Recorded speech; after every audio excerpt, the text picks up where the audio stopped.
So there is I think I can get away with calling it a classic song. It was a big Ooh, hit anyways in the that's 90s. offensive. That's offensive to people who grew up in the '90s, Scott.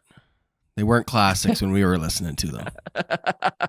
What's the song? Classic rock, as Hagen Danner would put it. Yeah. Oh, yeah. That was a real dagger when we were like favorite He's like, I classic love rock. classic rock. Yeah. What do you Eve say? 6, he Nickelback? mentioned. Eve oh yeah, No, Eve Eve six. 6. Eve 6. Yeah. Classic rock. Ooh, So gross. these are lyrics from a classic 90s song that just seems to really apply to where the Blue Jays are right now. Tell me if you've heard this. I get knocked down, but I get up again. Tub thumping. Ain't Yeah. ain't nothing gonna keep me down. Yeah. Listen, Chumbawamba. the Baltimore Orioles have a way of making me feel absolutely horrible about this team. It happens every time. There has been no exception all season long. Whether they are playing the Orioles in Toronto, whether they're playing them in Baltimore, they are going to get knocked down. And I am so freaking glad that we are done with the Orioles until, if it even happens, the playoffs. So, whew. Yeah, it sucks when a team really has your number, and the Mhm. Orioles just seem to have our number. But I can't tell you how many times, as a sports fan, and this is a generous term, athlete myself, I've been on the other side of it where all season long we're just like winning this season series 9-1, Mhm. and then come the playoffs when it actually matters, and you get swept.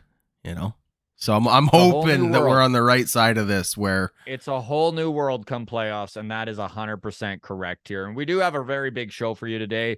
Hello and welcome to the Walk Off, everybody. I'm Scott Belford, joined as always by the best co-host in the biz, Adam Mack.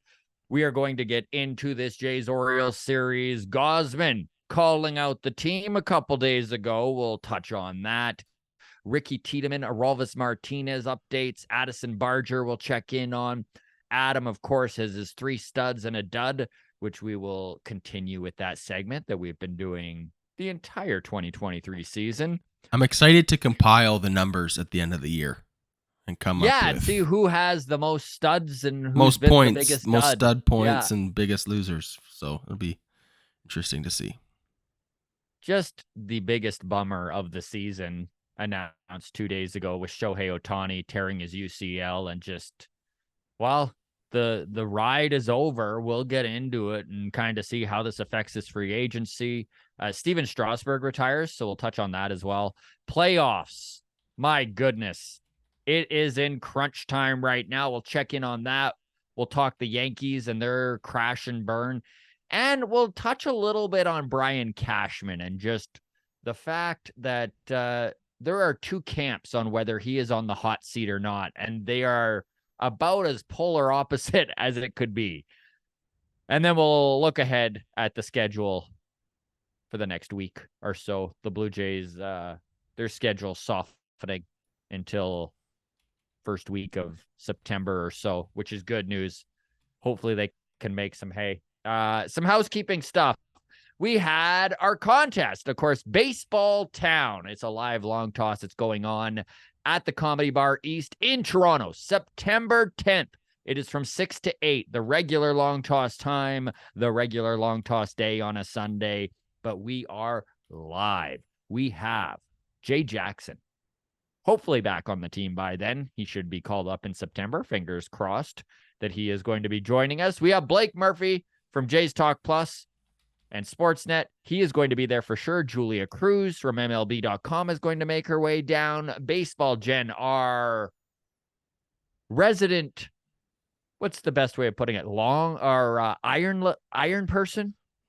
Yeah, we were calling her Iron Man for a while, but that's Yeah, offensive, I'm sure. So we called her Iron Lady, but that felt more offensive. It that felt felt more condescending. offensive somehow. Yeah. So I don't know. And then we'll also have Johnny G, the king of Toronto Blue Jays podcasts currently, the king, if you will, from Gate 14.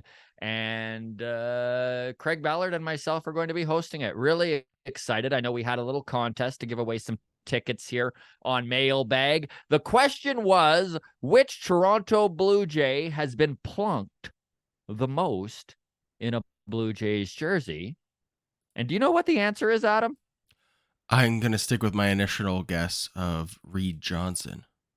Which is incorrect.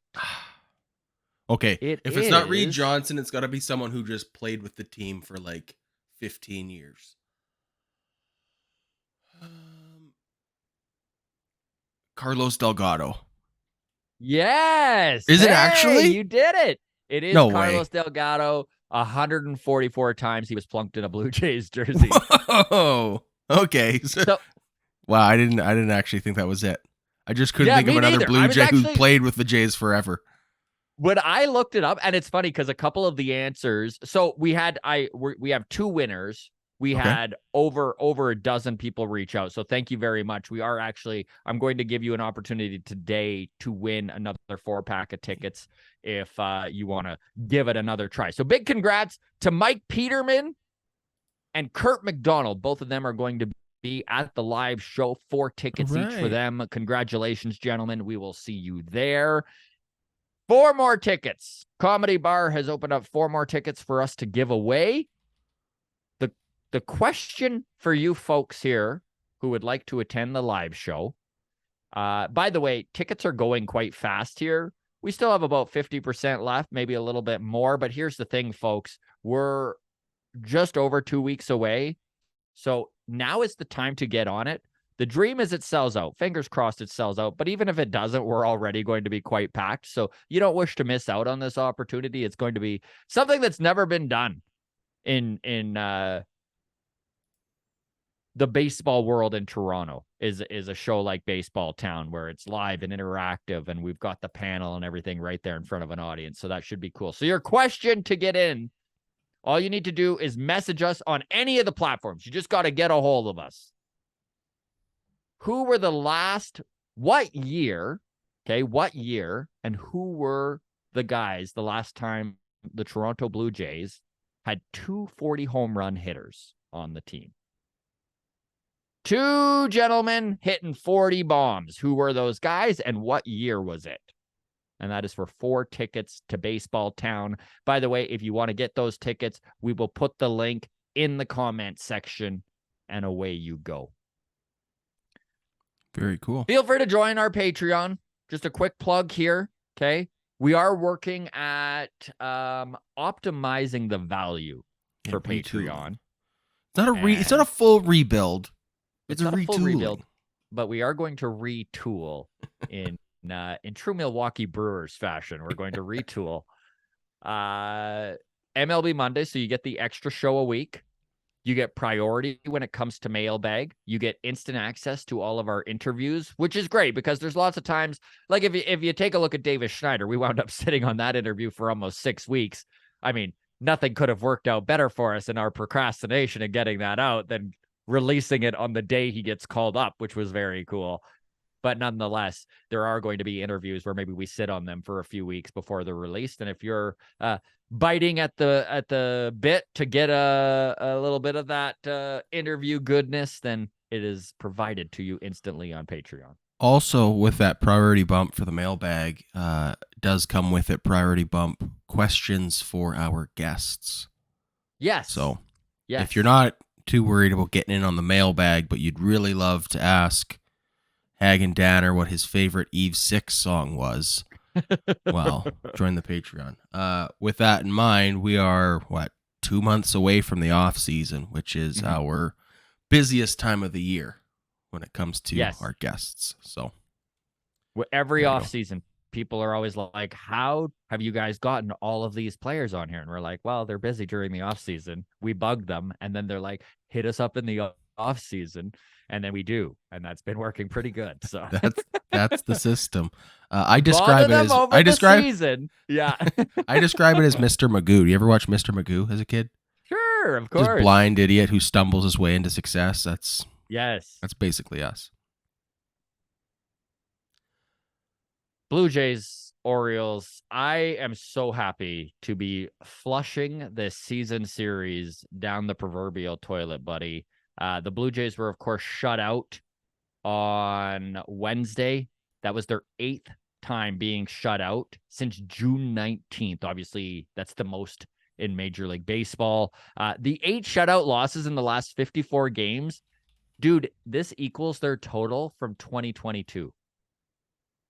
And that sums up this season. This team does not score. Listen, I saw a tweet from Chris Black yesterday that literally blew my mind. If you're not following it down to Black on Twitter, you need to be. He is so full of little tasty nougats just like this. So he writes, in this era, when you have a league best pitching staff, which the Blue Jays are number 1 in all of baseball for ERA, when you have a league best pitching staff, you're most likely to make the World Series rather than miss the playoffs. 56 teams have led the AL or NL in ERA in the wild card era. So that's since 1995. So we're coming up on 30 full years here. 12 have reached the World Series. 7 of those 12 have won. 10 have lost in the championship series. 21 have lost in the division series, 2 have lost in the wild card, and 11 have missed the playoffs. So just think about that. The Blue Jays lead the league in ERA, and in the history of baseball since the wild card era, 95, 12 teams have gone to the World Series, 11 have missed the playoffs. Like, more teams have gone to the World Series with the best pitching staff in baseball, and the Blue Jays are on the outside looking in, a game and a half back of the wild card. This team doesn't score, dude, and I'm going to read you a stat line from Matt Chapman, which basically sums up the entirety of this team. So Matt Chapman, since May 1st, sorry, I know, gang, you hate when we do this, cutting out April, but we all know how hot Matt Chapman was in April. So the reason I'm removing it is just to give context here of how bad he has been since. So since May 1st, Matt Chapman has a batting average of 212. That ranks 134th in baseball. An on-base percentage of 303. That ranks 124th in baseball. A slug of 361. That's 128 in baseball. Weighted runs created plus. Now, just a reminder, 100, whenever you see the plus, it means that it's from 100 is average. He is 86. So that's 126th in baseball. He strikes out 29% of the time. That's 10th in baseball. That is ugly. It's not good. He's a 56 weighted runs created plus with runners in scoring position, dude. That's 250th in all of baseball. And this is why Kevin Gausman called them out after Wednesday's game. If you missed it, this is what Kevin Gausman had to say about the Toronto Blue Jays in the press conference after Wednesday's game. We're just waiting for the big stretch. We've kind of been waiting all year. Yeah, Kev, all of us with you here, bud. Is it going to happen? I don't know. I hope it does. I hope it starts tomorrow, and little spoiler here, it did not. But we can't keep waiting. We've got to go now. We need a little bit more sense of urgency. I just want to state a little bit more. I just want like a lot more sense of urgency. So Gausman on the Blue Jays, you want it to be in the spot with a month left. You want to be in this spot with a month left with an opportunity to punch a ticket and control your own destiny. We haven't necessarily played great baseball all year, but we're in a situation now where we're right there and we've just got to keep going. Listen, he's pissed for good reason, dude. The Jays have scored 2 runs or fewer in 10 Kevin Gausman starts this season. Blue Jays offensive runs scored in Kevin Gausman starts. So he's been shut out. 0 runs provided for him 3 times. 1 to 2 runs 7 times. Seven times this team has put up 1 or 2 runs for Kevin Gausman. 3 to 4 runs 8 times, 5 runs 3 times, 6+ runs 4 times. They do not score when Kevin Gausman, the ace of this staff, is on the mound. And it's actually mind-blowing to start digging in a little bit deeper with. The Blue Jays are 2-7 in Kevin Gausman starts in the last 9 games. They're 12-13 overall in his 25 starts this season. They give him the fewest runs of support of any pitcher in Major League Baseball.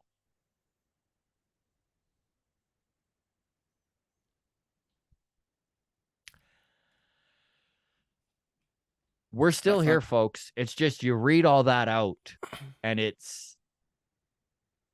takes the words away from you. To just have a team that is so damn dominant on the pitching side.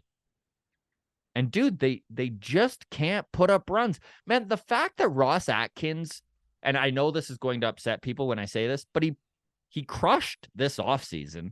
I mean, you look at who he brought in, all of them have performed better than expected, with the exception of Dalton Varsho. And Varsho's been hot lately. And yes, his glove has been as advertised. I mean, the core guys, dude, they need to frickin' pick their socks up. They need to pull their socks up and pick their game up. Or what is this team? The Chicago White Sox? Like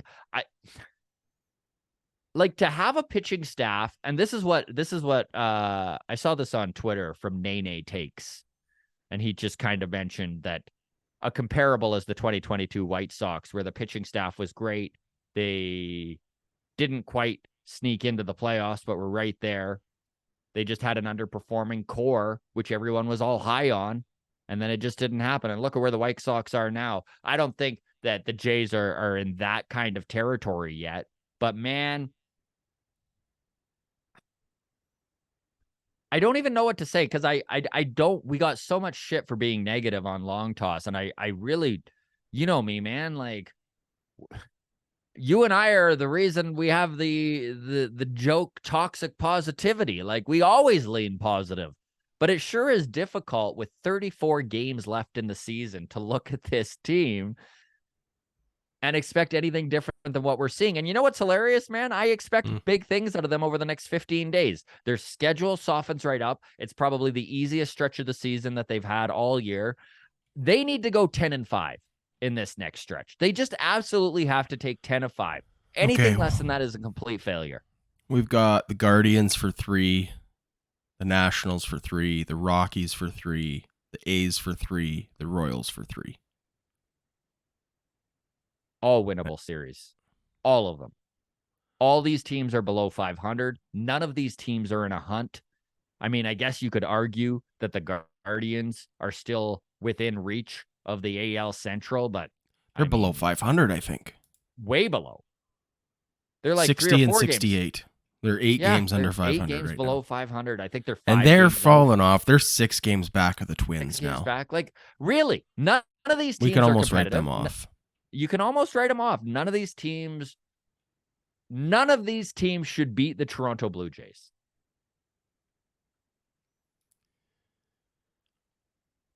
They need some big performances. They need some guys to really take the lead here and be clutch, something they have just out and out refused to do all year long.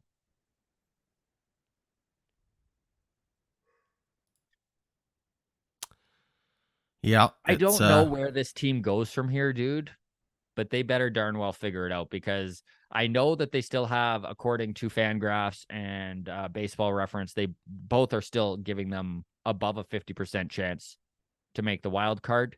They do have the second easiest schedule behind only Houston. Ugh. The Astros are slumping. The team we're trying to catch. Yeah, the team we're trying to catch. I mean, the Rangers are slumping mightily. No one is taking this and running with it. So in my opinion, this team needs to go 20-14 in the next 34 games. That puts them at 90 wins. That should be enough to squeak into the wild card, especially with the way that the teams that they're competing with have played against them all year. Not against the Jays, just have played with this playoff spot on the line. I mean, if there's any good news, I guess it's that the Jays have done this to us all year long, and just when you start to really count them out, they go on a bit of a hot streak. They need that now. Okay, so you're asking for the Jays to go 6 games over 500 in the next month. Yeah. They are currently 12 games over 500 through roughly 5 months. So thus far, we've been on a 2.5 games over 500 per month kind of a pace. They need to more than double that. And who knows, dude? I mean, yeah, maybe they can go 17 and 13 and squeak in with 88, 87 wins. Sure don't want to see it happen that way. Because then you're really, if they play it that way, they're really relying on these other teams to middle them way. Like they want to middle their way to the top here, and it's just not a sound strategy. Looking ahead, the 15th game stretch we're on, looking at the Rangers schedule, the Mariners schedule, and the Astros schedule, just because those are probably the closest teams for us to striking distance ourselves into the playoffs. Houston has Detroit, Boston, the Yankees, who don't look now, have Aaron Judge back, and they can hit again. And then the Rangers. Sorry, Detroit, Boston, Yankees, Rangers, Padres. So tougher stretch for the Astros. The Rangers have the Twins for 6 on each side of a New York Mets series, the Astros for 3, and Oakland for 3. And the Mariners have the Royals, the A's, the Mets, the Reds, and then the Tampa Bay Rays for 4. So there could be ground to be made up this next 2 weeks, but I don't know. The way this freaking Blue Jays team plays is like, we'll sweep the Atlanta Braves, and then we'll lose 3 out of 4 to the Royals. Mm-hmm. So I don't really have confidence in us to, in this 15-game stretch, go 12-3. And they are slumping. 10-5 feels really ambitious. Slumping. Yeah, they are really slumping right now. I mean, so okay, hypothetically, if we're saying that 6 games over 500, 20-14 is what we're aiming for. If we go 10-5 in the next 15, that's already 5 games. They just need to go 1 game over 500 the rest of the way against the Rangers, Red Sox, Yankees, Rays. Oh, what a stretch at the end there, hey? And that's what they need to do, is they need to set themselves up to be able to just go 500 and get in.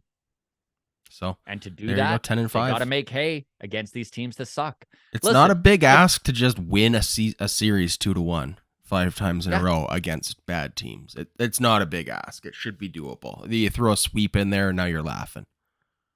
I mean, the only team that scores less than the Jays is the Guardians, so this should be a real barn burner of a 1-0 couple of wins. So good stuff. Yeah, isn't it? Okay, well, let's move on to 3 studs and a dud. I do not envy you here, sir. I'm sure that picking 3 studs, it would have been easier to flip that and go 3 duds and a stud. But imagine I did that. Imagine I did that. Toxic positivity in full effect. 3 studs and a dud. I've lost track of what week we're on. It's got to be close to week 20 at this point. If we were to do the segment 3 studs and a dude, is it always Kevin Gausman? Is Kevin Gausman always the dude? Pretty close. I put up a picture. I made a little mock T-shirt called him Gausman, which sounds homophobic, but it's not. It's a play on the word ace. And it's just, which is hilarious because he's got the tufts of hair popping out the side, so his silhouette fits perfectly in a club. Yes. Anyways, I put it up on the Patreon for kicks and giggles, and got ridiculed for, 1, referring to him as Kevin Gausman, not Gary Gausman. Yes. And number 2, it was a bit of a stretch. So anyways. It was a bit of a stretch. But I liked it. It was a bit of a stretch. There we go. Honorable mention to two players this week, Mr. Chris Bassett and Vladimir Yes. Guerrero Jr.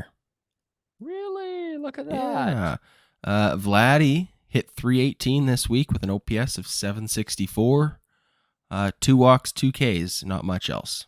0 Nope, home runs. no power. Still showing no power. I don't know where his home runs have gone, but well, they've gone to Davis Schneider, who only played once this week, but went 1 for 4 with a home run. So Davis Schneider continues to show a bit of a power stroke in limited action. The other honorable mention. Just bringing up Davis Schneider, you've kind of triggered me on a subject that I'm very bothered by, which is why the hell is this guy not playing more? Like, why bring a dude up to just sit him on the bench when all he's done is prove that he has been a contributing member to the offense on a team that is desperate for any sign of life when it comes to the offense? Ride the hot hand. And this is the thing, and we are going to get into this because we are going to check in on our prospects here, Ricky Tiedemann, Orelvis Martinez, and Addison Barger. And I know that with the expansion of rosters, Addy and Orelvis are maybe guys that are on the bubble. Orelvis Martinez has looked really good in AAA and continues to show that power stroke. And I know that there's been talk. Are these guys possible call-ups? John Schneider's done nothing at him this whole season, but prove that it doesn't matter who's called up. He's going to go with the experienced guys on the roster. Save it, Scott. We got to get to it. We got to get to it. Sorry. You're like, we're in the middle of 3 studs and a dud, Scott. As far as the hot hand goes, I think what's taken Davis Schneider's playing time has just been the fact that, like, undeniably, Kevin Biggio has been white hot. Yeah. I guess since the All-Star break, but he's been really good as of late. You're going to give the edge to the veteran guy who is performing. That being said, Kevin Biggio, dishonorable mention as a dud this week. He went 1 for 13, good for a batting average of 0.77. 1 walk to 7 strikeouts. So the old Kevin has shown up this week. I don't know what that means long term. I'm sure they're not going to just throw it all away for 1 week because they never threw it away for the other 400 weeks in a row that he sucked. So I'm sure he'll get some rope. But there you go. Chris Bassett, 6 innings pitched, just the 2 earned runs, 6 strikeouts versus 1 walk. But he was edged out by good buddy Gary Gausman, who also pitched 6 innings, also gave up 2 earned runs, also gave up 1 walk. However, he had 8 strikeouts, so that was the edge for Gary Gausman. Notably, well, he takes a loss. Notably, gave up 5 hits. Chris Bassett gave up 3. Mm-hmm. What's that worth? Well, if you remember, I think it was the first inning 2 days ago. Loaded the bases and then pitched himself out of a jam. Yeah. So again, where it comes to like stats are dumb, context is everything. What's that worth? To give up 3 hits in 1 inning, but then get out of it unscathed, like, and not give up a hit for the rest of the time you're in the game. So I don't know. There's something to it. Anyways, that is your stud number 3, Gary Gausman. Stud number 2, Hyunjin Ryu. Woo! Love to see it. 5 innings pitched, 0 earned runs. He did give up 2 runs, but neither of them counted as earned runs. There was an error involved there. 7 strikeouts through 5 innings and just 1 walk. So he's dealing. Really, the only downside you can say to Ryu right now, as far as like anything about him, is he can't pitch deep into the games. But that's workload management is understandable coming off of Tommy John surgery. They do need to handle him with Stanley Cup gloves, probably for the rest of the year. He hits 85 pitches, and they're pretty quick to get that hook going. And with the bullpen we have, there's no need to push him. Just to put it in context, I mean, Hyunjin Ryu is in mid-April compared to most of these guys. Yeah. So, yeah. No, it's awesome. Good to see from him. Stud number 1 this week, Brandon Belt. Hey, yes, I was waiting for this one. Brandon Belt has quietly put himself together in a heck of a season, my friend. He's going to hit 20 home runs. In limited action. We're Yeah. 120, 130 games into the season. He's played 91 of them. And he's 4th on our team in home runs. Only 3 back of Bo Bichette and Vladdy for the lead in home runs with 15. 256 batting average and an OPS of 850. That's highest. 4 dingers in 4 days. Regular players. I mean, it's no Santander, but it's Brandon Belt. He's been as good as you could ask for. What a successful signing Brandon Belt was. 316 batting average this week with an OPS of 1356. Those are MVP numbers. Not every $9 million signing on a long shot works, but this one you got to put in the success category without a doubt. Plays a good defensive first base too. Like, he's no slouch out there when he is given Vladdy the day off. So stud number 1, Brandon Belt. Okay, time for the duds. And you know what, Adam? For a team that seems to lack charisma and energy sometimes, he does seem to be the catalyst for good times and putting guys at ease. You know, like on a team that's obviously squeezing the bat pretty tight and maybe not having the fun that you would want to see out of a team where they're at. Brandon does a really good job of, being the de facto MVP and the captain of the team and just goofball extraordinaire. And I don't know where this team would be without him. I don't even want to you start doing the math on that, and they're just not a playoff team. They're not even in it. I know that they're still, people are going to be like, they're not a playoff team now, but seriously, they're really not a playoff team without Brandon Belt and what he's done over the last 3 months. Definitely. Brandon Belt, can't say enough good things. Okay, dishonorable mention. Trevor Richards. Unfortunately, got blown up yesterday. 5 earned runs, couldn't make it through a full inning yesterday. It really exploded his ERA this week to 22.5. He's been good. One bad outing, dishonorable mention.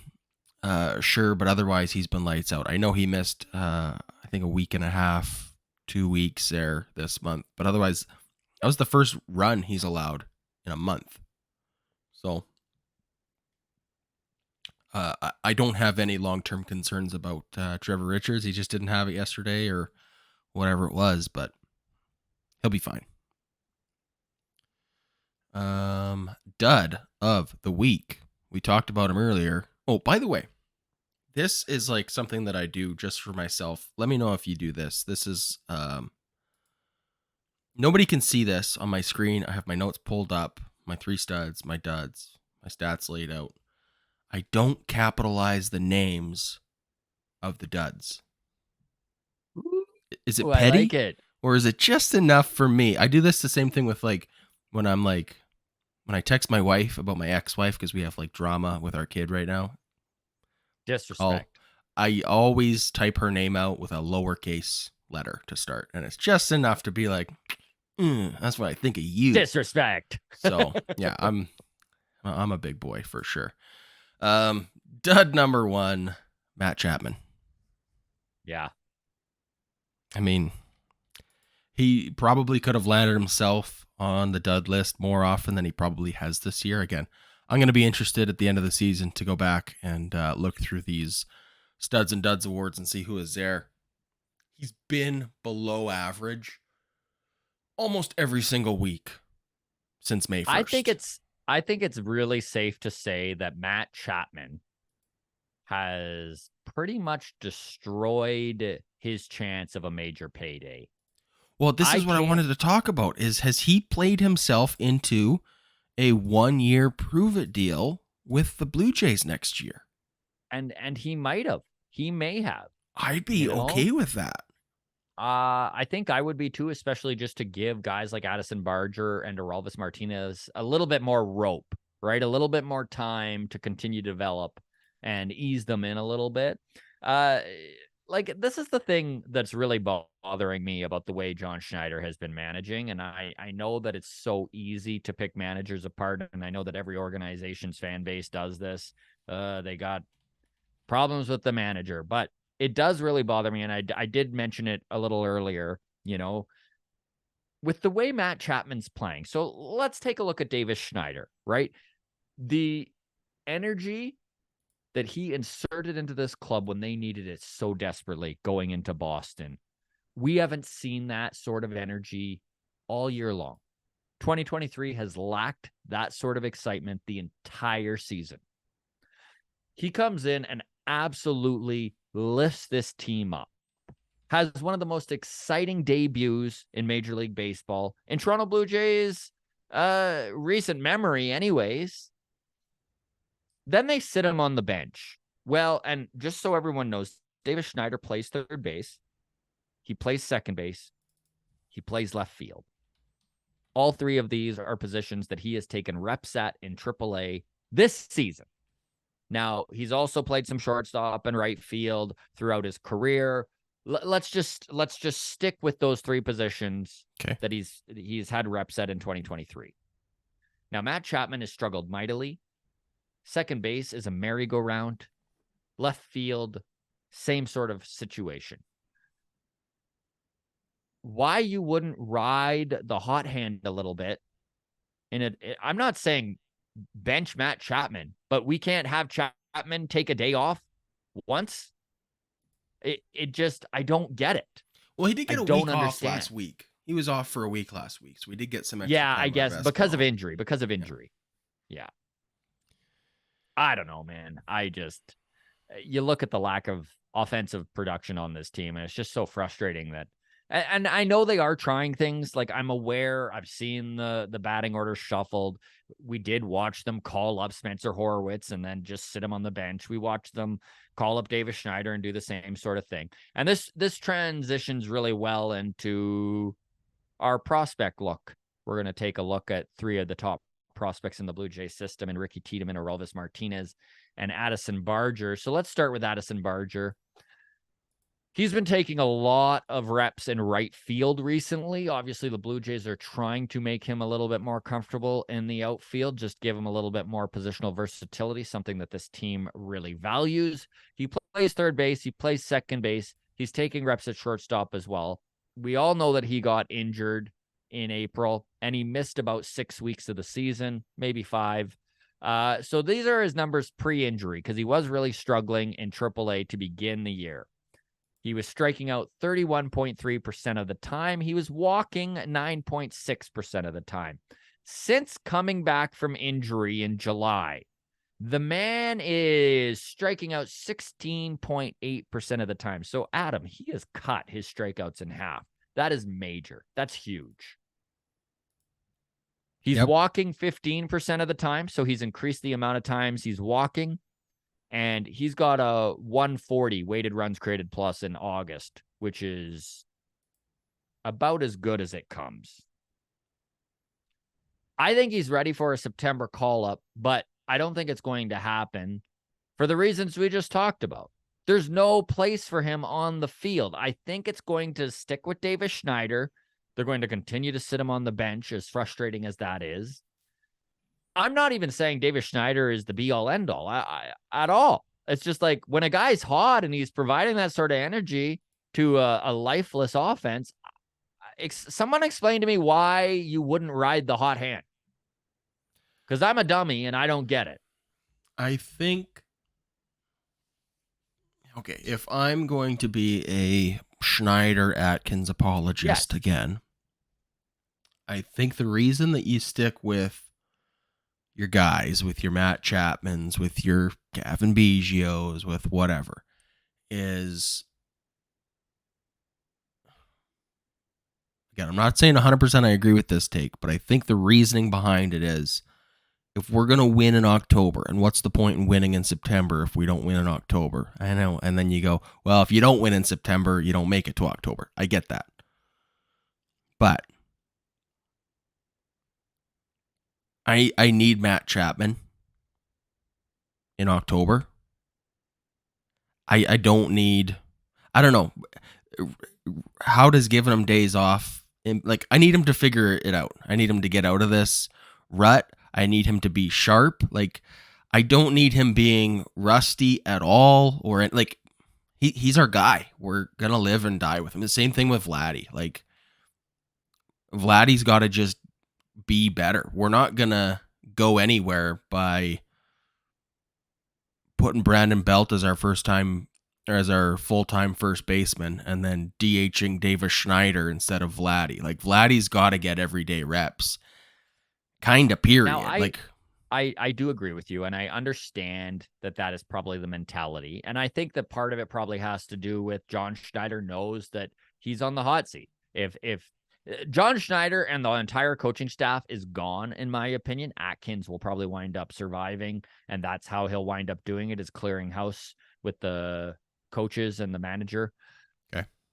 So in John Schneider's mind, this is the team that got him there, right? I think it's why he shows the loyalty to Kevin Biggio and to Vladdy and Bo, obviously, as he should, is that he came up with them, right? And he kind of feels like that's why he's here, is to lead this team that he has led since 2018 to the promised land. And so it's kind of like, you dance with who you brought, right? With a guy that's as versatile as Davis Schneider between second, third, left field, and DH, we can't see him once every 2 games. I know where Davis Schneider probably ranks in the long haul, which is, if he does stick in the majors, it's probably in the role he's kind of in right now until he proves otherwise. But there's always examples. Look at Michael Harris II in Atlanta last year and what he did. And yeah, he's not getting much time now, but they rode the hot hand while he was hot. And it's just so perplexing to me to see the Jays, so desperate for offense, shy away from that. And so I think that's why Addison Barger, despite the numbers he's putting up, is probably not going to get called up. Aroldis Martinez has looked really good. So Aroldis Martinez,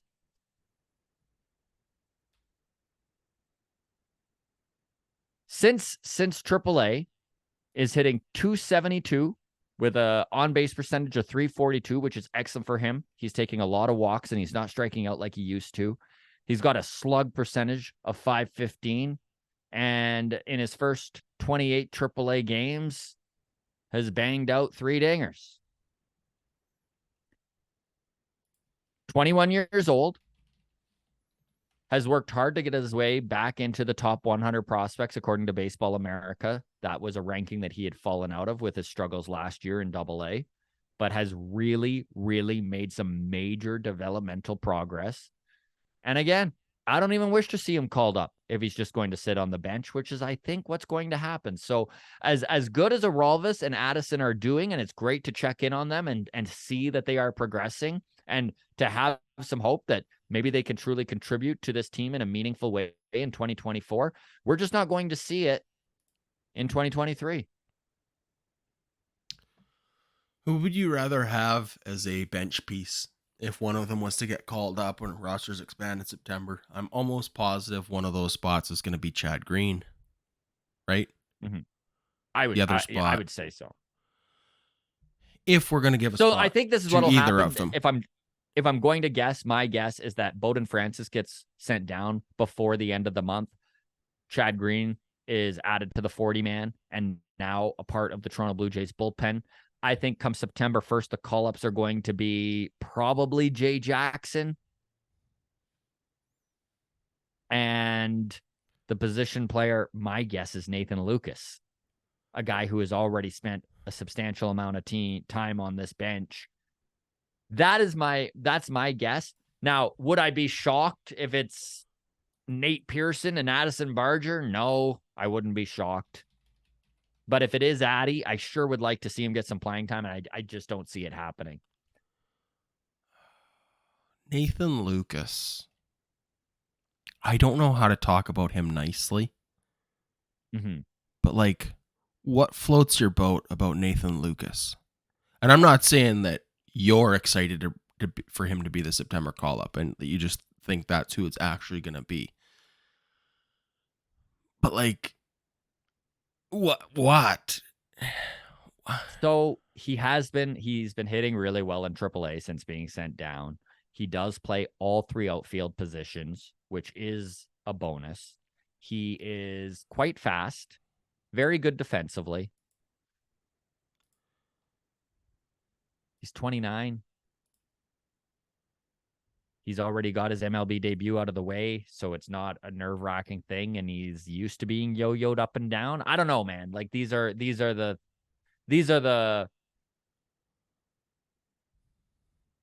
reasons why I think the front office would go with him. He's the Just such easiest guy a to call up. It's such a boring option though. And he's already on the 40 man. I don't know. It is a boring option, but it's probably the most likely option in my opinion. I know. I don't want to know your most likely. Yeah. I'm saying, who do you want? Like, do you want to? If you could pick Addison Barger or Elvis Martinez, like Elvis is bringing that power swing, but probably a below 200 batting average at the major league level right now. So what's a power swing worth when you're hitting 140? I don't know. Addison Barger, high average guy, medium power. Cam Eden, super speedster. Yeah. Like Nathan Cam Lucas Eden would be an interesting piece. I don't know, man. It's just I just have don't no either. interest in being like, hey, this team that already has like 4 elite outfielders could sure use a 5th. Mm-hmm. Like, yeah, I guess if Springer has bad tacos and Kiermaier, or then it would be nice to have Nathan Lucas, sure. But otherwise, You don't have to convince me, buddy. elite speed, sure. 0 stolen bases at the major league level. 2 in AAA this year. And you know what, Adam? That's a really good point about what can this team bring up that would help them right now. And I think Cam Eden might be the thing that would actually help this team the most and could contribute in ways that in aspects of the game that this team doesn't excel at. So to bring up a guy who is so good at base stealing, I mean, Witt's been excellent all year. But Witt's a full-time player. He's not pinch running for Alejandro Kirk in the 8th inning. Exactly. And so with 2 guys like Brandon Belt and Alejandro Kirk on this team that are just dead weight on the base path, I think a Cam Eden call-up might be the way to go. I like that. Cam Eden, by the way, folks, is the speedster in AAA Buffalo. I think he's 25 years old now. He plays outfield, correct, Adam? Maybe just double check on that for me. But he also has stolen over 40 bases at AAA and leads the Buffalo Bison in stolen bases. Yeah, center field, shortstop, and left field. So a little versatility there too. Yeah, I don't know. I mean, it would energize the team, man. I don't know. We could beat this as a dead horse. This is all speculation. Yeah. Of course, it's going to be Nathan Lucas. You're absolutely right. So it's fun to fantasize, but. Okay, so last and not least for prospects we're checking in on is the number 1 prospect in the Blue Jays organization, Ricky Tiedemann, 20-year-old in Double-A. Of course, he wound up with all of the fanfare and excitement going into 2023, wound up basically not being on the mound much at all. He has completely rehabbed and is back with New Hampshire. And he's struggled, man. It is kind of disappointing to see.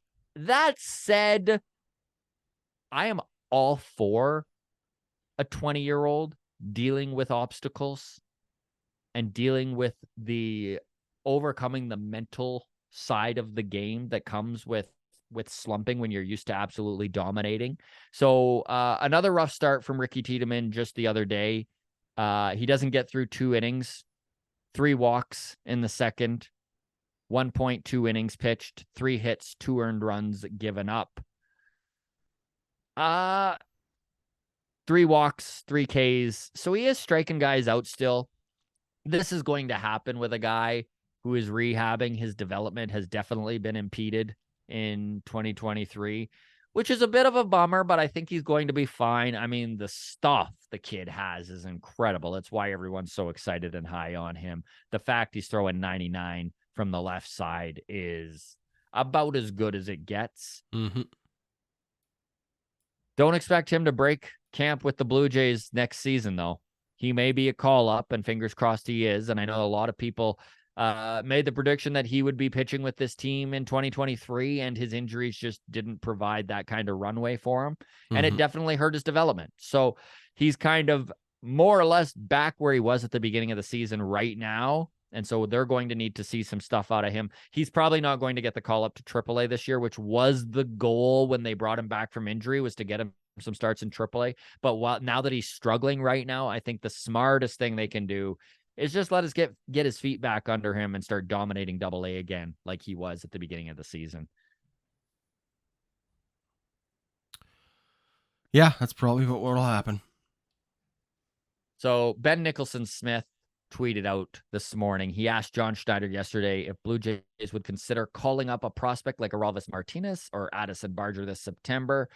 It wasn't ruled out. Still time to decide. Yet best guess is extra position player is drum roll Nathan Lucas, and an arm we've already seen a bunch. Someone like Jay Jackson or Nate Pearson. So Ben Nicholson-Smith on the same page here. Sweet. Anything to add prospect wise, buddy?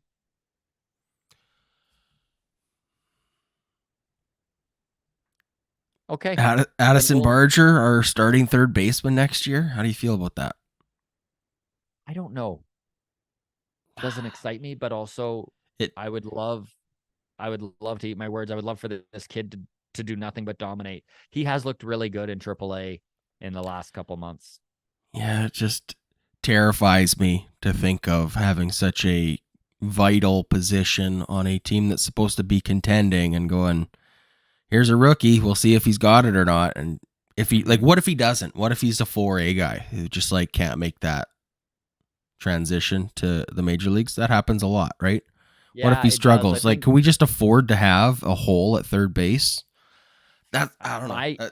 My guess, and it is the most unsexy thing possible, I guess, is that Atkins signs somebody as a just in case, an Eduardo Escobar type that can kind of move around past his prime, but still is going to give you some decent at bats, and hope that Addison Barger can just knock that off and he's the bench piece. But I think that there is, I mean, we've already, as Blue Jays fans, we've already have watched the hot corner be just a black hole just as recent as 2021 when they tried to put Kevin Biggio there. So yeah, man, I don't know. Maybe a Josh Donaldson reunion. Okay, I would rather a 1-year rebuild deal with Chappie than that. But yeah. Okay, well, we'll move on from the Blue Jays here for a moment.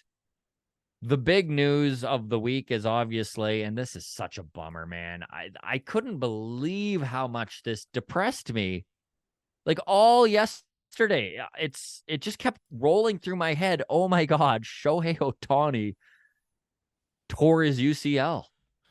Now, Shohei had Tommy John surgery back in 2018. So this is a scary fork in the road for one of the most dominant pitcher hitters in baseball and a unicorn the likes we have never seen in baseball. Quite simply, the best baseball player to ever play the game. Jeff Passan wrote a book 7 years ago called The Arm. And basically it was a deep dive into the epidemic that is Tommy John surgery. He went over to Japan and looked at the what's going on there, which is very similar to here in North America. Now, this was 7 years ago. Obviously, technology has advanced. But the success rate for Tommy John surgery on the first surgery is 92%. The success rate on the second Tommy John surgery jumps all the way down to 26%. Now, let's say technology and the success rate has increased. Let's even put it at 50%, which I don't think it's at. And it's why you see a lot of guys opt out of the second surgery. And for those of you who don't know, basically they're taking tendons from your knee and putting it into your arm, which your body accepts most of the time because it's your own ligament. But they can't do that a second time because guess what? Your knee needs ligaments. So they normally go from a cadaver, from a dead body. And that's where the problem winds up residing, is that a lot of times your body will just straight up reject the tendon. And then what do, right? That's just, you can't rehab it without it. You're just R.A. Dickey at that point. Learn to throw a knuckleball. It's disheartening. I think it's also very interesting, Adam, because I do think we're about to see the most incentive-laden contract in baseball history. I think that is going to be the way that Shohei Ohtani and his agent go about this offseason. They're going to try and find a team that's still going to let him pitch. That's my guess. He's been so dead set on it his entire career.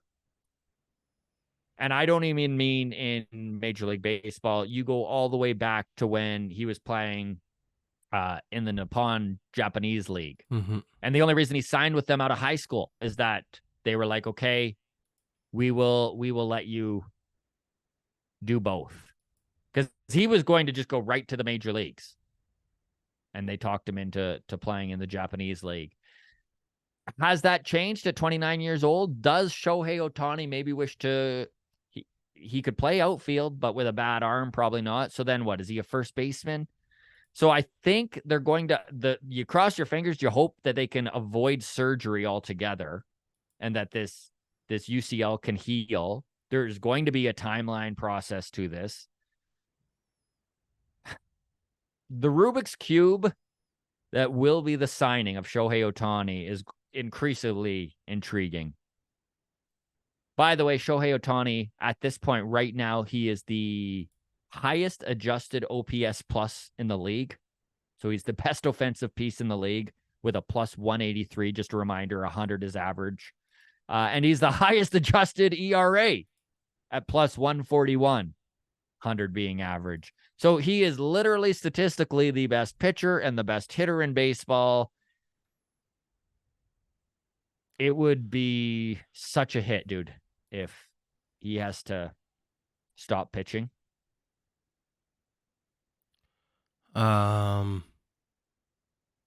This is a doomsday scenario. Let's just say doesn't play again in Major League Baseball. All signs are pointing to he's going to finish the season just hitting. So, yeah, I know this is a hypothetical, but hold that thought for 1 second, because Yep. I will just say, pretty freaking crazy. He hit a double with, like, literally, he tears his UCL, leaves the game pitching wise, goes into the game and hits a double. Shohei Ohtani, man.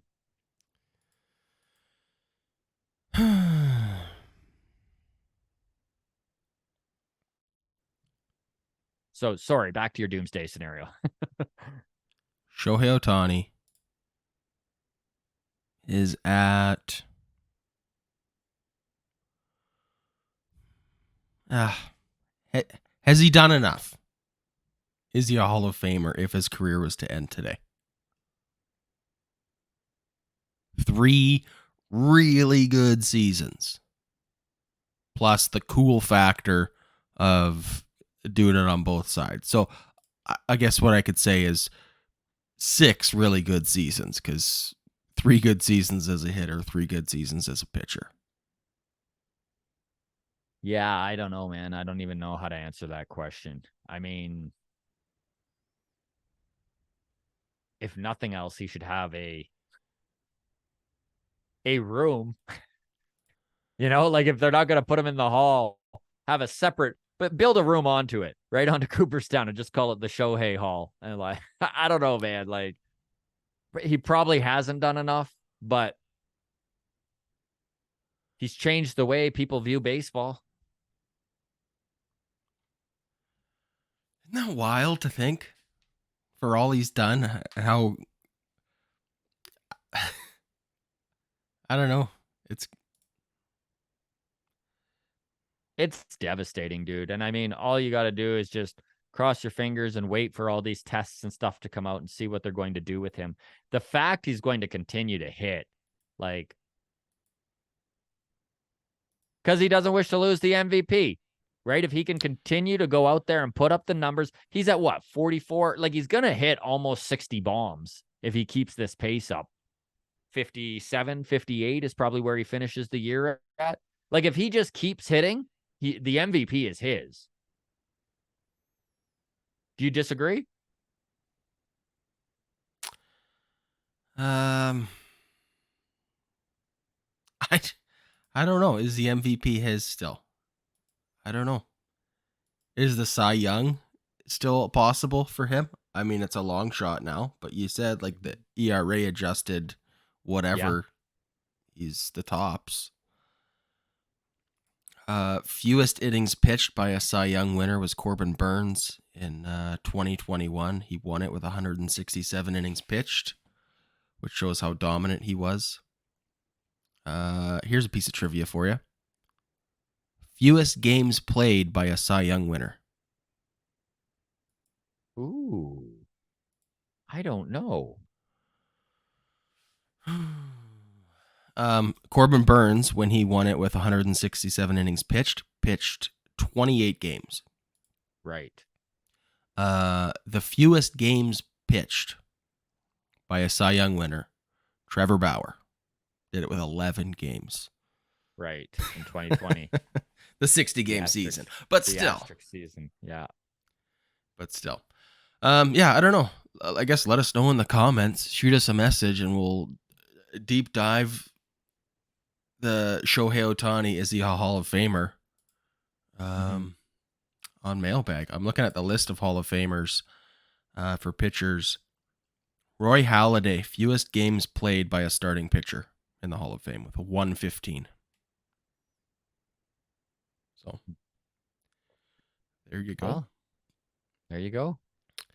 Okay, moving on. Hold on here. Just a second, because I do want someone in the grounds crew to do the work for us. When I'm looking at this list of Hall of Famers, it's hard to, like, there are some people with one game in the Hall of Fame or 22 games in the Hall of Fame.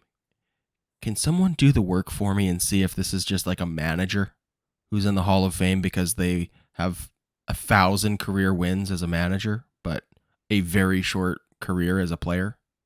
Because that I'm not counting. You see what I'm saying here, Scott? Yeah, I get what you're saying. Okay. Someone in the grounds crew, do the work for me. Figure out what the fewest number of games played is for a legitimate player. Hall of Famer. Okay. Okay, so we will now go to the playoff hunt and some Yankees talk. Can I just jump in with one last thing? Please. In a hilariously sad twist of fate, the same day, the Angels also announced Mike Trout back on the IL. Off the IL for one game. Yeah. He came back to see Shohei tear his MCL. Blow out his U. Yeah. And now he's back. Yeah. Just devastating. So.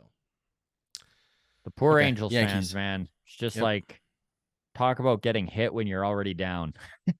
Yep.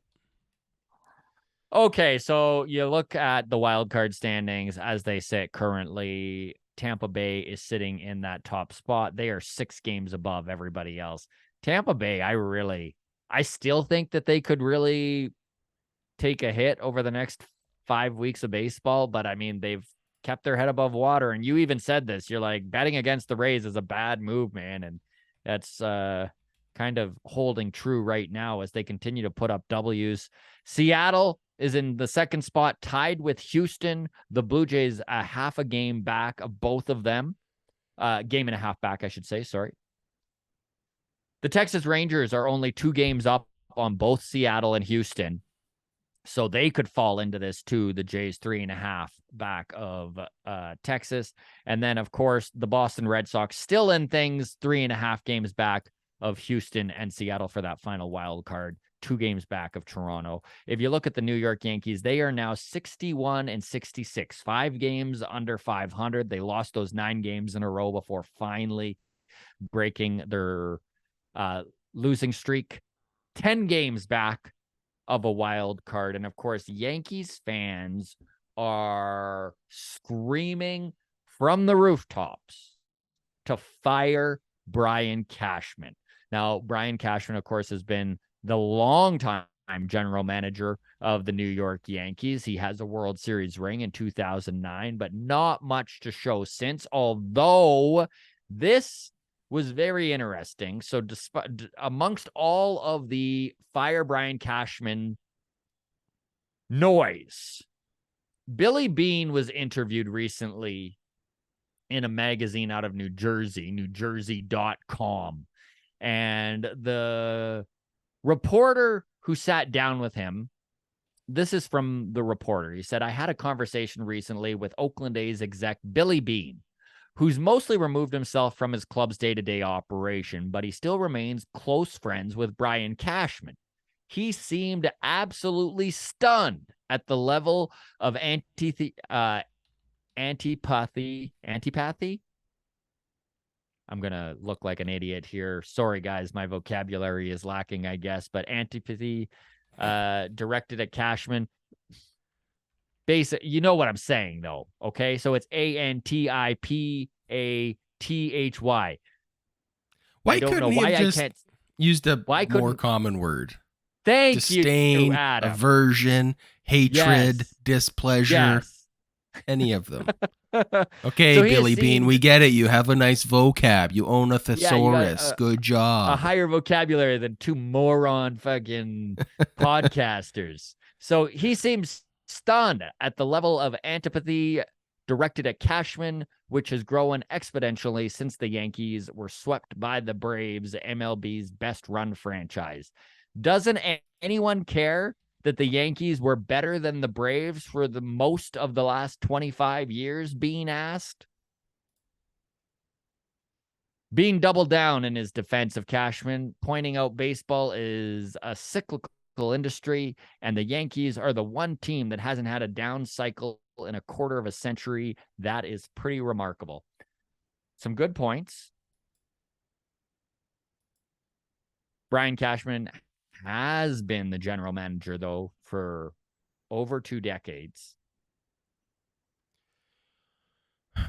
I wonder what the total payroll over those 2 decades would be. Like, if you just look at if you, honest to God, because I know that, like, there is more parity at the top now, right? So any, like, new baseball fans might be thinking, like, well, the Mets spend a lot, the Jays are spending a lot, the Padres spend a lot, like, but there wasn't that parity for years. For 20 plus years, it was just the Yankees, like, doubling the second place team, kind of. Like, it was a excessive lead. So I wonder if we added up all the team payrolls in Brian Cashman's tenure, how much more money he spent in those 20 to 25 years than anyone else.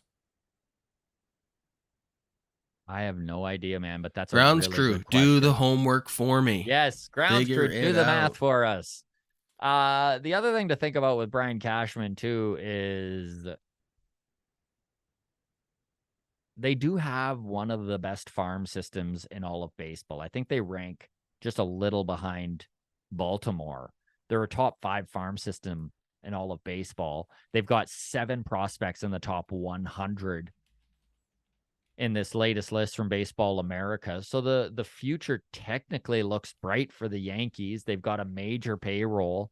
They're old, which is funny because I know that I was watching Blair and Barker, and Jeff Blair was talking with Jeff Passan, and he brought this up. He's like, the Yankees are so old and decrepit, and Jeff Passan burst out laughing. He's like, literally, they're like half a year older than the Blue Jays statistically. Like, they're not that much older. But he did a pass and even was like, but the decrepit part, yeah, I can see that. So I don't know what the Yankees do. Will Brian Cashman survive? Would love to hear what you folks on the grounds crew think. I hope he does. Let him keep going. How upset it will make Yankees fans. I am a big Brian Cashman fan. Bring him back. Bring back Aaron Boone. Bring back the whole crew. It's that old Batman quote, you know? It's like you either die a hero or you live long enough to become the villain. And that's where Truly. he's at. Like it's truly, I mean, he was so highly touted and so highly regarded by Yankees Nation. And he brought them that 2009 ring. And everyone was just the biggest Brian Cashman fan. And here we are 14 years later, and people are like off with his head. Well, I mean, Alex Anthopoulos could be 10 years away from the same thing. Where, you never know. You know, it's he's true. got all these long-term deals with guys that who knows what they're like 10 years from now. And all of a sudden, you know, they were great in the early 2020s, and here we are in the 2030s, and it's like, oh, he's handcuffed us with this Giancarlo Stanton type contract for yeah. Ozzy Albies or whatever, right? And it's like, how do we hate this guy so much? He was so awesome for so long. It's like, well, brought us rings. Yeah, he sold the future to make today happen, and I'm not saying that's the case with Alex Anthopoulos. Yeah. I'm just whatever. Yeah, I'm saying, shut up, Adam. Get out of here. It's been a good episode. I love ending on a sour note. Well, let's wrap up with this then. We will go to what lies ahead for the Blue Jays. Obviously, the Cleveland Guardians. They are at Progressive Field, right? Or are they in? I think it's in Toronto, actually. Let me double check here. I don't wish to be that guy. Yeah, it's at Rogers Center. So I had it all prepped, and then I closed all my tabs as we got to the end here. So yeah, they are back at home, which is good news. They play the Cleveland Guardians. Game 1 goes tonight. Tanner Bibby, the Guardians' hot young new thing. Their rookie is putting up some really good numbers this year for the Guardians. 3.01 ERA. He matches up against Chris Bassett, who had an incredible outing last time, which is why he got a honorable mention on the stud side of studs and duds. And then you see tomorrow, the Blue Jays, you're going to see, is it Hyun-Jin Ryu? Yeah, tomorrow we got Ryu and Logan Allen. Yeah. And then in game 3, we got Kikuchi versus Syndergaard, who is not good anymore. Nope. This is the time. Blue Jays need to go 10-5 in the next 15 games, and let's start with a little bit of a heater against Cleveland. Would love to see it. Yep. Should be good. Okay, well, we'll wrap up there. Thank you so much, everybody. Just a reminder, Baseball Town, a live long toss with Blake Murphy, Jay Jackson, Julia Cruz, Baseball Jen, and Johnny G of Gate 14. It's going to be a blast. Comedy Bar East. Tickets are going to be in the comment section. And remember, you can win a 4-pack of tickets by getting a hold of us and answering the question. What year was it the last time the Blue Jays had 240 home run hitters? And who were those 2 hitters? If you get that correct, we'll put you into the draw, and we'll let you know on Tuesday mailbag who is going to Baseball Town on us. I just want to jump in here while we're talking this Baseball Town event. Jane messaged me on Instagram, and sometimes messages go to like my junk mail folder if we don't follow each other or whatever, and I sometimes forget to check it. So this message is from about a week and a half ago, so apologies, Jane. But Jane says, "Hi guys, I attended your live event in Calgary, and I recall you mentioning that you're doing another live event in Toronto on September 10th. As it turns out, we will be in Toronto for the Rangers series, and I thought it would be fun to go to that event." So she says, "I haven't heard you mention it in a while. Just wondering if it's still happening. Let me know, as it would be fun to join you again." So tip of the cap to Jane. Apologies. Yes, it is happening. You probably already are aware of that because Scott's been hammering it the last 10 days. But yes, Very cool. Yeah, and the Calgary what crew we'll do too, making the Jane, trek. I'll bug Adam. I'll send him the ticket link, and he'll just send it to you on Insta, and away we go. There you go. Awesome. Okay. All right, buddy. Always a pleasure. We will see you Sunday for Long Toss, and we'll see all of you there as well. We're doing it live this time, so I know last time we kind of pre-recorded it, so you can join us live on YouTube, 6 to 8 Eastern. We've got a heck of a panel. It's always a good show. Take care, everybody. Go Blue Jays, go. This is it. Do or die. Hopefully it's due.